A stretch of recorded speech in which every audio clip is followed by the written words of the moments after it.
Il est 18h sur France Info, le journal.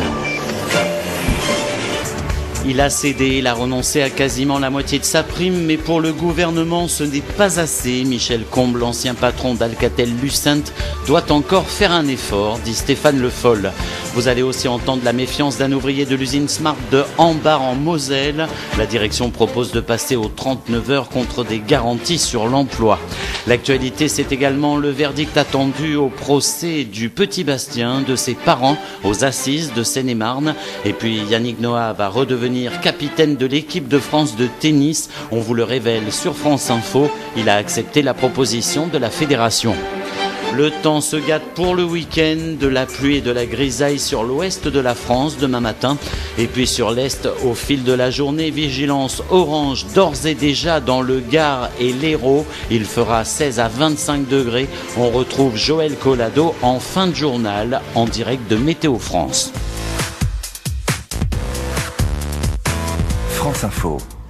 Allez, encore un effort. Le gouvernement maintient donc la pression sur Michel Combes face aux critiques. L'ancien patron d'Alcatel-Lucent a accepté de réduire sa prime de départ. Au lieu de 14 millions d'euros, il va toucher un peu moins de 8 millions pour ses 2 ans passés à la tête du groupe Télécom. Mais c'est toujours trop, dit Stéphane Le Foll, le porte-parole du gouvernement. Si c'est d'ores et déjà acquis que M. Combes renonce à près de 50% de ses aides, c'est la preuve que c'était trop, beaucoup trop. Et je pense qu'il y a sûrement encore à ajuster ces sommes. Je le dis quand il y a des engagements qui sont pris sur du moyen-long terme, quand il y a eu des bouleversements positifs avec des sociétés qui ont connu des croissances importantes, quand il y a eu un engagement ou un risque important qui a été pris, on peut comprendre qu'il y ait à la fin une rétribution. Et dans le cas d'espèce, on est là sur des sommes qui sont allouées, après un passage certes qui a été correct mais sans plus. Et donc je l'avais dit dès le départ, ça peut pas être à ce moment-là des rétributions qui ne sont pas dans l'ordre de ce qui peut être acceptable pour des salariés, puis de manière globale pour la société. Si on doit récompenser le mérite, certainement, mais justement, en l'occurrence là, ce qui était prévu et ce qui est encore prévu doit mériter encore une nouvelle réflexion. Donc vous l'appelez à faire un nouvel effort ? Un nouvel effort. Et c'est aussi l'avis des syndicats d'Alcatel-Lucent. Ils parlent d'une somme toujours disproportionnée. Là, c'est de la rémunération des employés, mais aussi de leur temps de travail dont il s'agit. Toute la journée, une consultation à l'usine Smart de Ambach en Moselle sur un retour provisoire aux 39 heures qui seront d'ailleurs payées 37. En échange, la contrepartie, c'est le maintien de l'emploi sur le site jusqu'en 2020.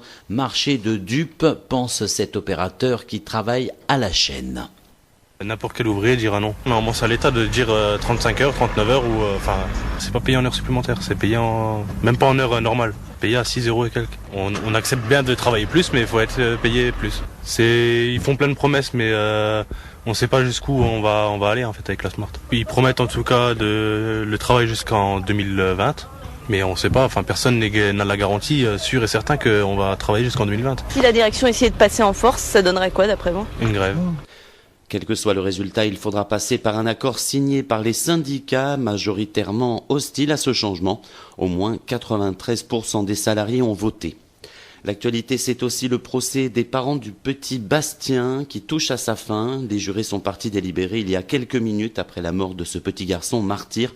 Il avait 3 ans. Aux assises de Seine-et-Marne, l'avocat général a requis la prison à perpétuité pour le père, avec une peine de sûreté de 30 ans.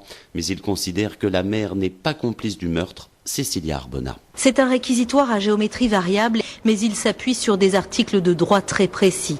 Éric de Valroger, l'avocat général, réclame l'acquittement de Charlène Cotte pour la complicité de meurtre. Selon lui, la mère de Bastien n'a pas aidé son conjoint dans la commission du crime. Il réclame à son égard 5 ans d'emprisonnement pour des violences volontaires sur son fils. S'il devait y avoir, a-t-il expliqué, un permis de mère, celle-ci aurait perdu ses 12 points depuis longtemps. Et puis ensuite, il s'est tourné vers l'autre accusé, le père, Christophe Champenois, et Éric de Valroger a été là implacable, glacial dans son réquisitoire. La société vous en veut, monsieur, je vous en veux. Vous saviez que vous alliez tuer Bastien et vous l'avez fait souffrir en lui imposant un martyre insupportable. Il réclame contre le père la réclusion criminelle à perpétuité assortie d'une peine de sûreté de 30 ans et il cite Victor Hugo.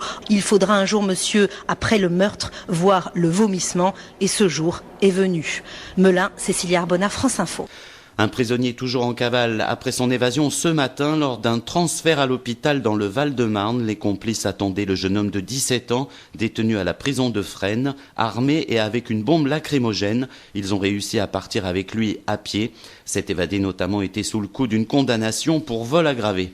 Il est 18h05 sur France Info. L'Hérault et le Gard en orange sur la carte de Météo France. Alerte aux orages et aux inondations dans ces deux départements à partir de demain midi. Les intempéries qui ont provoqué des dégâts il y a 2 semaines dans le Tarn-et-Garonne. Un fonds d'urgence va être créé pour les agriculteurs touchés. C'est ce qu'a annoncé Emmanuel Valls, le Premier ministre en déplacement à Montauban aujourd'hui, mais sans en préciser le montant. L'Union européenne va-t-elle trouver un accord pour répartir les réfugiés ? Ce n'est pas gagné avant la réunion prévue lundi à Bruxelles. Le chef de la diplomatie allemande et son homologue luxembourgeois se sont rendus aujourd'hui à Prague pour tenter de faire changer d'avis la République tchèque, la Slovaquie, la Pologne et la Hongrie qui refusent les quotas d'accueil, mais sans succès. Alexis Rosenzweig. Les deux positions semblaient claires et inconciliables. Les chefs de la diplomatie de ces 6 différents pays ont encore une fois tenté de les clarifier et de les concilier, apparemment sans succès, même si les discussions vont continuer. Pour l'Allemand Frank-Walter Steinmeier, cette crise migratoire est peut-être le plus grand défi de l'histoire de l'Europe. Il a précisé que 40 000 nouveaux migrants étaient attendus en Allemagne rien que pour ce week-end. Le Luxembourg, qui assure la présidence tournante de l'Union, a réclamé de nouveau davantage de solidarité, mais les 4 pays du groupe de Visegrad font bloc autour de la République tchèque. Ils demandent en priorité un renforcement des frontières de l'espace Schengen et continuent de rejeter toute idée de quotas. Les dirigeants des pays d'Europe de l'Est sont en effet convaincus que de toute façon, les quotas ne résoudraient rien, les migrants n'ayant pas comme objectif de s'installer dans cette partie de l'Europe. Prague, Alexis Rosenzweig, France Info. S'il n'y a pas d'accord lundi sur ces quotas, le président du Conseil européen veut convoquer un sommet extraordinaire des chefs d'État. En France, c'est demain que les maires volontaires ont rendez-vous au ministère de l'Intérieur pour voir les modalités d'accueil. Plus de 600 villes seront représentées. On l'appelle la maladie de la langue bleue. Un foyer de fièvre catarrhale ovine a été découvert dans un troupeau dans l'Allier. C'est une mauvaise nouvelle pour les éleveurs. Cette maladie n'est pas transmissible à l'homme, mais des mesures de confinement vont devoir être prises. Des centaines de milliers de manifestants dans les rues de Barcelone. Mobilisation en cette journée nationale de la Catalogne pour soutenir aussi les indépendantistes lors des prochaines élections régionales ce mois-ci. 18h08, cette information, France Info. Yannick Noah devrait prendre la tête de l'équipe de France de tennis. Il y a quelques mois, celui qui a mené 2 fois le camp tricolore au succès en Coupe Davis avait fait une offre de service. Eh bien, la fédération française lui a proposé le poste et Fabrice Abgral, tout porte à croire qu'il va accepter.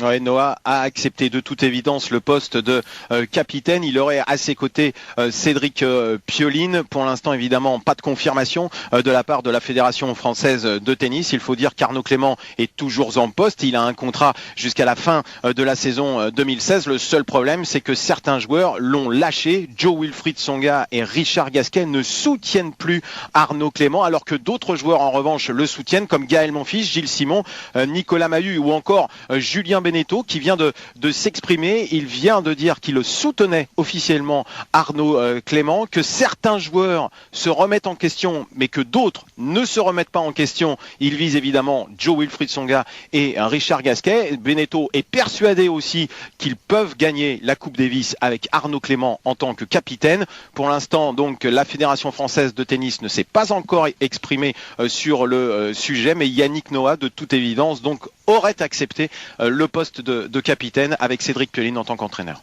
Fabrice Abgral, on suivra avec vous les demi-finales à l'US Open de tennis ce soir. Et puis en football, c'est le début de la 5e journée de Ligue 1. Le Paris Saint-Germain reçoit Bordeaux, les Parisiens. On suivra cette rencontre PSG Bordeaux sur France Info. Le coup d'envoi, c'est à 20h30. France Info, 17h-20h, Ercine Lebovic.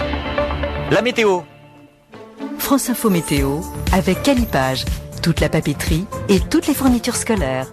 Rendez-vous dans un de nos magasins ou sur calipage.fr. Joël Collado, Météo France. Le vent qui commence ce soir à s'orienter au sud annonce pour le week-end un net changement de type de temps. Il va pleuvoir. Les départements proches des Cévennes seront exposés à de très fortes pluies. Sur l'Hérault et le Gard, placés dès ce soir en vigilance orange, il pleuvra beaucoup. Ces pluies d'orage qui commenceront demain dans la matinée, poussées par de bonnes rafales de vent à se multiplier, deviendront demain après-midi de plus en plus marquées, même intenses demain en soirée. Et puis dimanche, malheureusement, il pleuvra encore une grande partie de la journée. À l'est du Rhône, les pluies d'orage ne s'installeront que dimanche. Et puis sur le reste du pays, ce week-end, le temps sera également agité. Samedi, entre l'ouest et le nord, les averses alterneront avec des éclaircies. À l'est et près des Pyrénées, il y aura samedi avant la pluie un peu de soleil.